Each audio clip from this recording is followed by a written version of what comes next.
evening. Good evening. I've spoken in the past about my lack of belief of you know, being able to fix the imperialistic system of conquest and domination, and how like that's not gonna happen. You know what I mean? It's kind of like in the movies when someone has to die, and all the people are trying to be like, no, he didn't have to die. We can do this instead. It's like, no, dude, he's gonna die. You know what I mean? Like, I think that the system of the West is one of war, is one of destruction. It's a brother, George something, made a really great point. Where he talked about that, he was talking about the posters you see about saying, you know, diversity is genocide, anti-racist is genocide, and all this kind of stuff. And how, you know, like really, they're really giving you some truth there. They're speaking about their own inferiority if you really watch. He's right. And he was speaking about how, you know, we just trying to live and enjoy ourselves. And you know, for me, I know, you know, teach and learn and maybe love and all that. But for them, they've got bombs and tear gas and pepper spray and bigger bombs. And they're always coming up with it because they have to. Because their way is the way of war. Their way is the way of destruction and of violence and of that. That's their way. And you gotta understand that if you want to understand what you're facing. You're dealing with, you know, you're dealing with people. You're dealing with people who have been at war for a very long time. You know, they've been at war for a very long time. And that's just the way it is. I think that we as black people, it's almost like we as black people, we're coming of age. We're coming of age. Either, okay, either you can put it that way, or you can say that we're living in a time where, how we say it, the white man, he's fucking up. He's fucking up.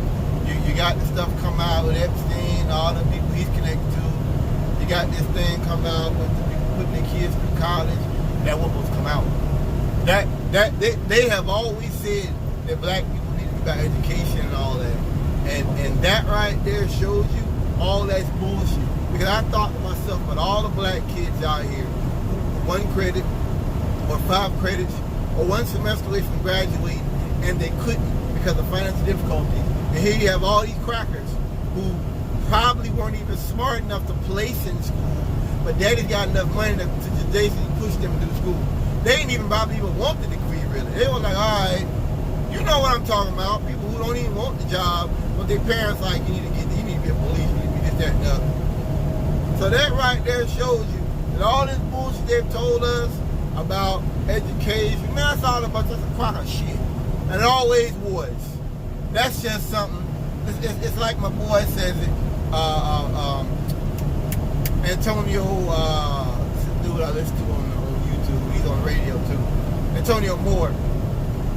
It's like he says about the idea that education is not going to bridge the gap, man. It's not. It's like that's a folly. That's a fallacy. Complete folly.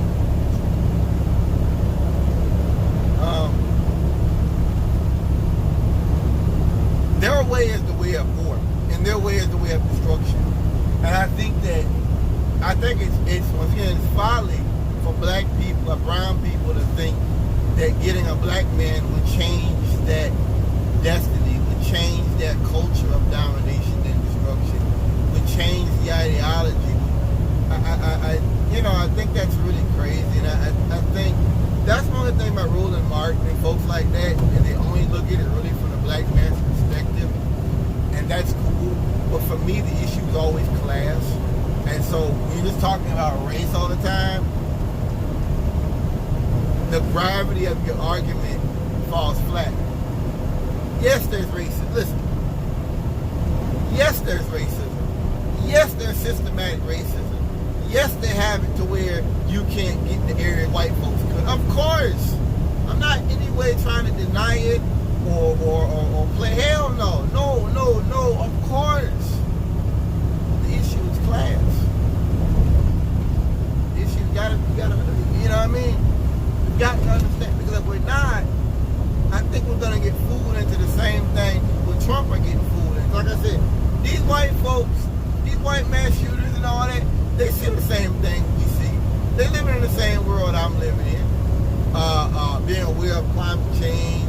See, when you're rich and all that, and you can just move anywhere you want, you kind of can play around with that climate change denial because it's not going to really hurt you. But when you don't have shit, you're living near a port or you're living near a coastline or something, you're in the red zone. And what I'm talking about, whether you believe it or not, if it's true, it's killing you. Slowly but surely, it's killing you, and it's destroying the value of your house, the value of your possessions, all of it. Just by you, just every day you get up in the morning, it's devaluing it. But see, when you're rich, you can just get up and go somewhere else.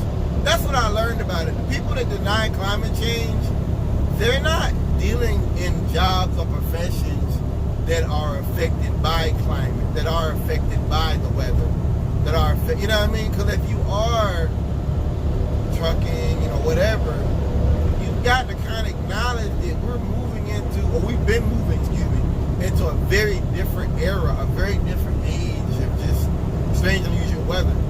You know what I mean?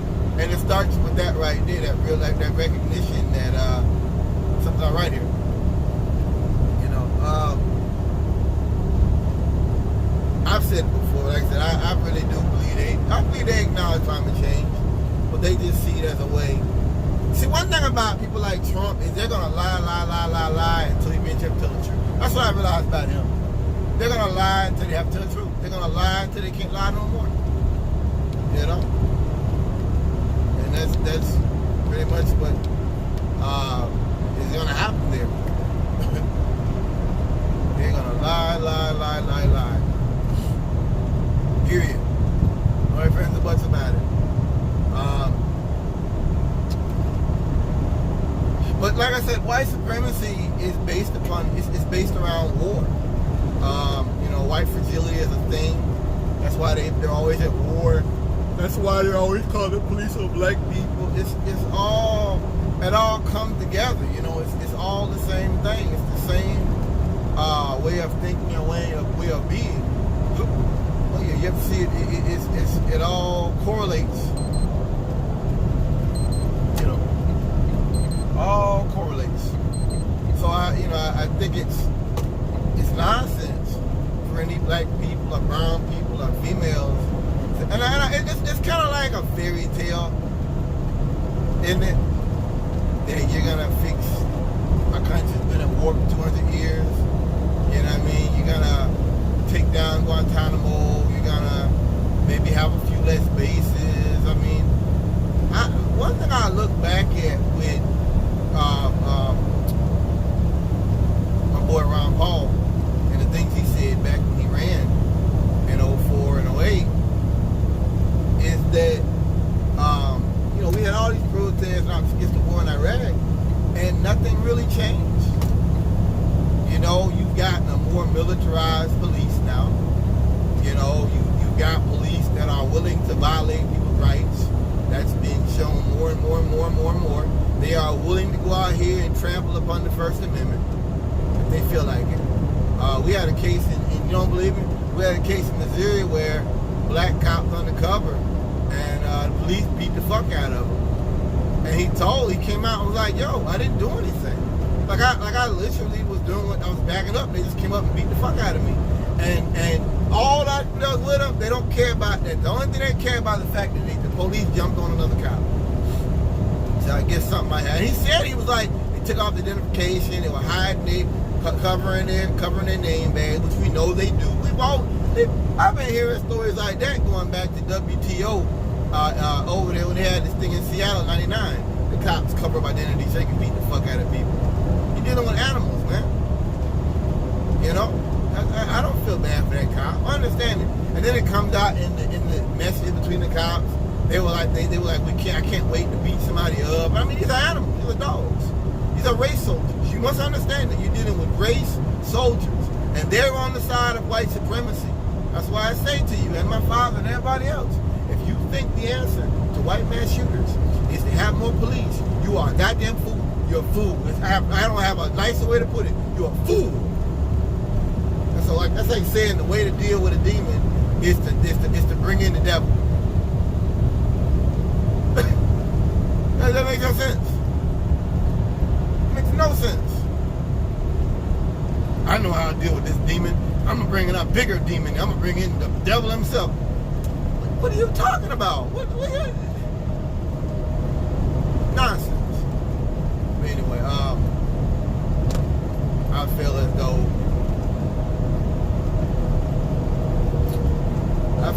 when it comes to America, Empire has the fault. I listen to RT and all that. I'm not a fool. I know if something happens, I'll be hurt too. That, you know, I'm a part of the what's called. I'm living within the society as well. But I just understand more and more now that America is a force for evil. They're a force for evil and just great destruction all over this globe.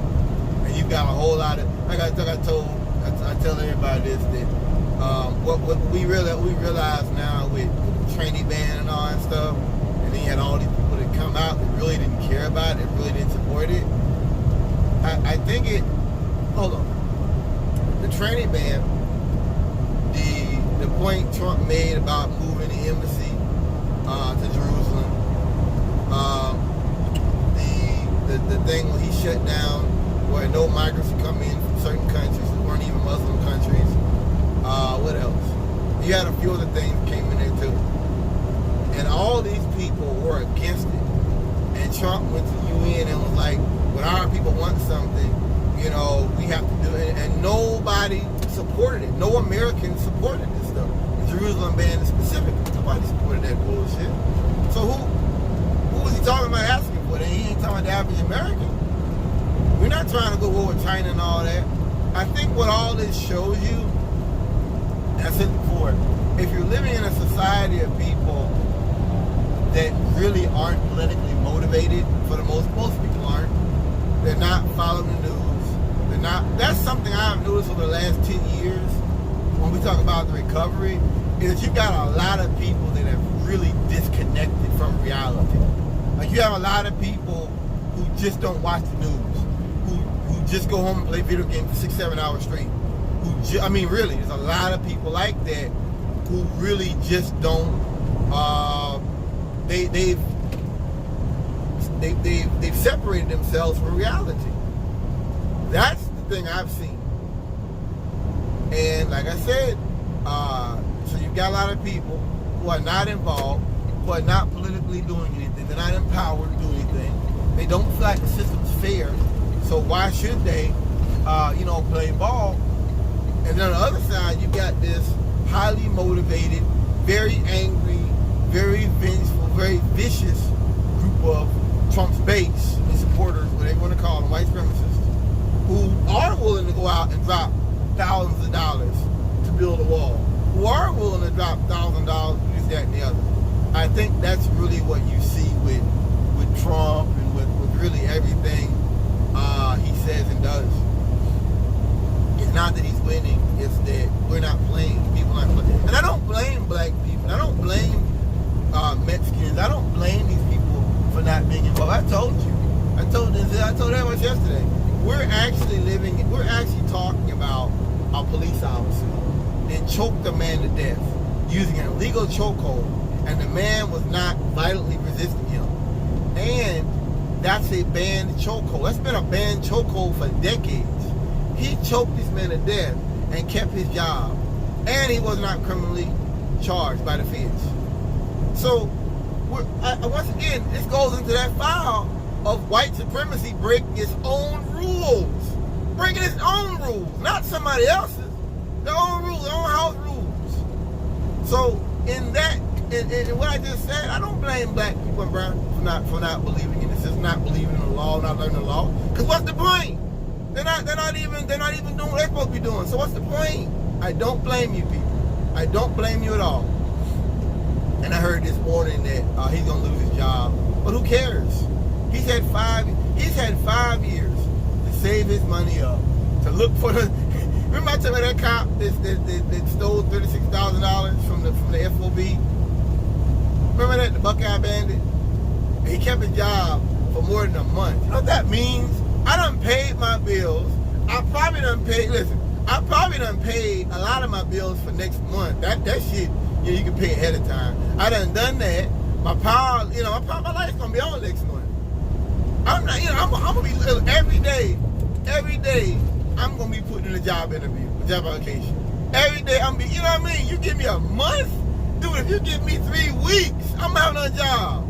When you fire me, I'm gonna start work that day. I'm gonna start work the day before or the week before I get fired. And he's had 5 years to keep his job after murdering somebody. Yes, sir. So I do not blame black and brown people for being mad, for being angry, for not being involved. I don't blame you. Because it's a wicked system. It's a dishonorable system. You can't find, listen, man, you're not going to find honor in a throwaway civilization. Let me say that. You're not going to find honor in a society that has no honor. Okay? That's not going to work. That's not going to work, baby. I've never said it, I've never attempted to say it will work. It's not going to work. So, but like I said, the Caucasian's always at war. You know what I mean? I listen to these guys out here, and it's gotten to the point where I don't even like to really talk to rednecks about politics, about it, period. Because a lot of them, like I said, they don't even care about the fact you waged a 20-year-long war.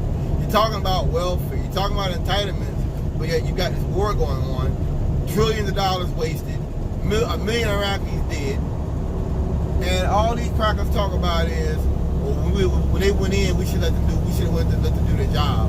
What do you mean, ethnic cleansing? What are you talking about? Do their job. That bothers me that they're so lackadaisical about the taking of lives, the taking of lives of people who never threatened America. That bothers me, and it's caused me to really, I say hate America, but really hate what America has become. Maybe some people would say America was always like this. I don't know. I'm not getting into that. But in my lifetime, I don't ever remember people being. I used to say, I hear people say, we're better than that. And, no, man. America's not better. No, we're not. That's done with. No, I read this morning about a guy, to give you an idea of how fucked up things are. White boy, he put a picture out there of a man shooting a gun, and on the bottom of it, he said, he put his name, and it was like a headline of him shooting up a synagogue, like a fake headline. And I'm like, this idiot, like, wow, that shows you how hateful they are, man. Yes. That shows you the devils you're dealing with, man. It's how hateful and nasty they are. And I've said it before, if the devil's doing it, why is always white people doing this? Why is always white people out here killing people? Why is always white people out here engaging in mass murder? And I used to think, like these white guys talk about, that, that they know that they will be, genocide or whatever. And I'm at the point now, when I hear that, I cheer. Like, I just want to go fucking jump for joy when I hear stuff like that. I don't believe the Caucasian, in the form he's in, can live in harmony with within the brotherhood of man. Not with. You see that? I said within. I said within the brotherhood of man. Did you hear that? Okay. Be clear. I don't hate white people. I don't hate them or